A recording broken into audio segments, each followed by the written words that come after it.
We're gonna start off today's video by saying I have absolutely no bias towards Gohan at all. In fact, for many years Gohan was my favorite character, and today he is my second favorite character.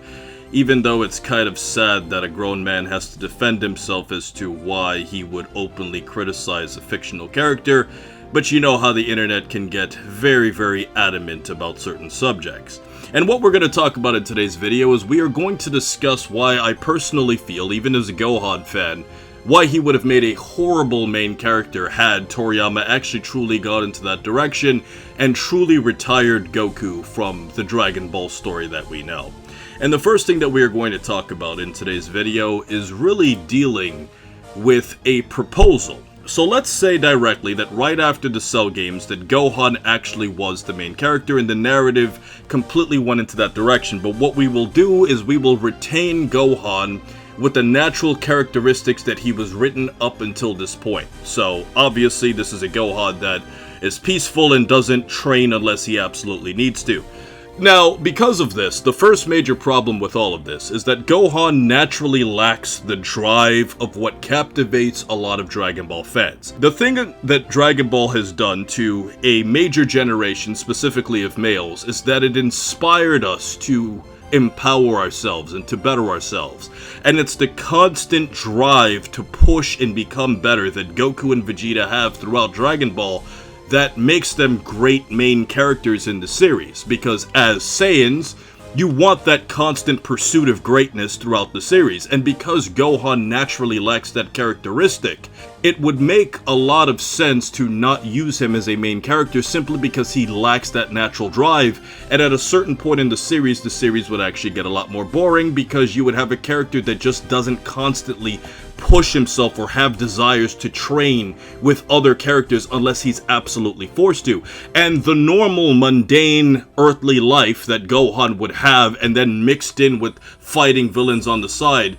would just be a really weird balance. And that takes us directly into another point to expand on this, which is the hidden potential element. Because Goku and Vegeta, obviously, I mean, if you go back to like the Namek arc, they have the Zenkai stuff with the whole Saiyan genetics, but they don't have hidden power the way that Gohan has. And because of the writing element that the hidden potential of Gohan has in the Dragon Ball series, at a certain point it would get extremely redundant. Because if you've looked at Gohan throughout Dragon Ball history,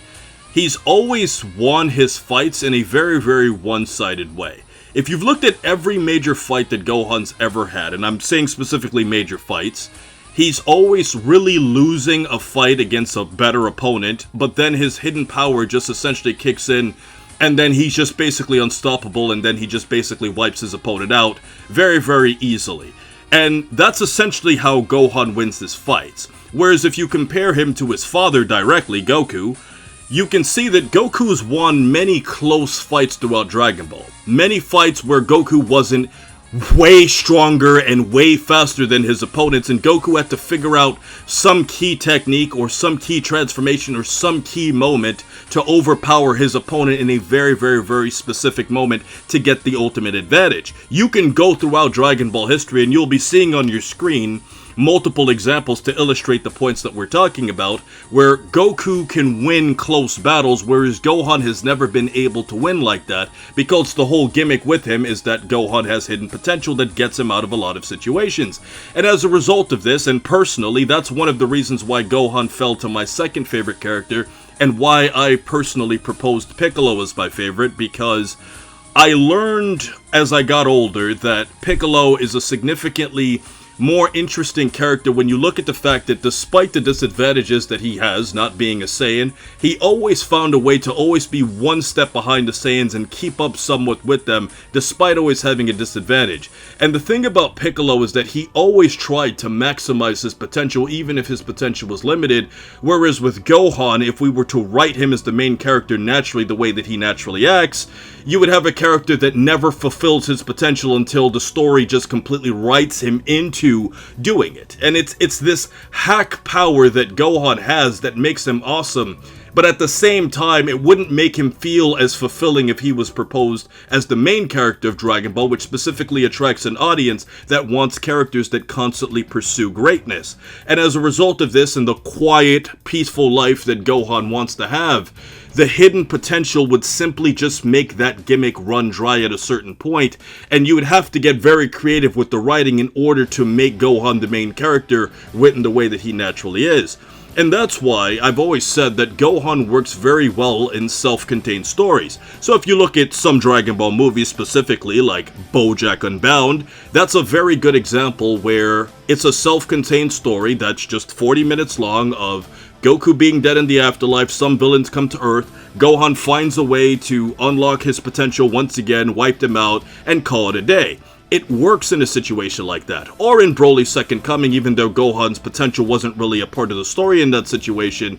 you can see that Gohan was the mainish character of Broly's Second Coming, at least for the hero side. And in a situation like that, where Gohan fights alongside Goten and then obviously Goku when he came back with the wish, that's a situation where Gohan can work. And even in Dragon Ball Super Hero, which, I mean, you could say Piccolo was a major part of that movie too, but that's also another more modern example of how to use Gohan. Gohan works really well when Goku's off and away doing something else, and you just need like a quick story of how these villains are going to come to Earth and Gohan uses his potential to kill them. But if that was the main story that happened arc after arc after arc after arc after arc, Dragon Ball would simply run dry. And that is one of the reasons why I've always felt that Future Gohan is a very interesting alternate version of who Gohan is, even though Future Gohan is the original Gohan. So it's always funny where people say that Future Gohan's like an alternate version of Gohan, but technically that's like the original version of Gohan, because that was the first type of Gohan that we had. And then the Gohan that we see in the main timeline is actually the alternate version that had a fixed life. It's always funny how the Dragon Ball community always looks at Future Gohan as like another version of Gohan, even though he's the original Gohan. But the point is that we're getting at an issue here with Future Gohan where he actually maximized everything that he had. Granted, Gohan always has potential inside of him, but because of the unfortunate circumstances that happened throughout his life, Gohan was never able to bring out his full power, and I think that's what makes Future Gohan such an interesting character. He's interesting because of the fact that he had limitations, and he found ways to somehow survive against the androids, even if you say the androids were basically just toying with Gohan all those years, and kept him alive for basically exercise material, because there was nobody else strong on the planet that they can basically play fight against. And then when they eventually got bored of him, 17 basically just killed him in the manga, which is a very unfortunate way that Gohan died, which is another conversation for another day. But in that, you can see that in a situation where Gohan doesn't have the proper resources to truly maximize who he is,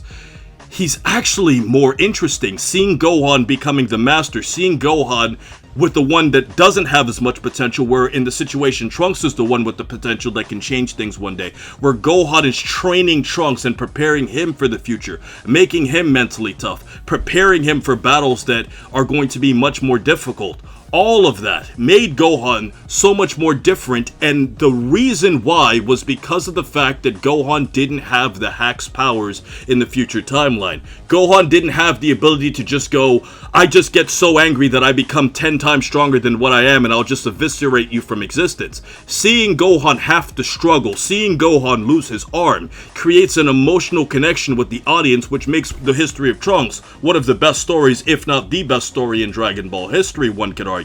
And as a result of that, in order to make Gohan a true main character, you would have to do something where you would have to either figure out a way to utilize his Hack's powers differently, or create a threat like we saw in the history of Trunks, where Gohan had limitations because of the environment that he lived in that made his life chaotic, and as a result we saw him merge into a different type of role. But if we were to write him naturally the way that we saw in the main timeline, it simply wouldn't work. So ultimately, guys,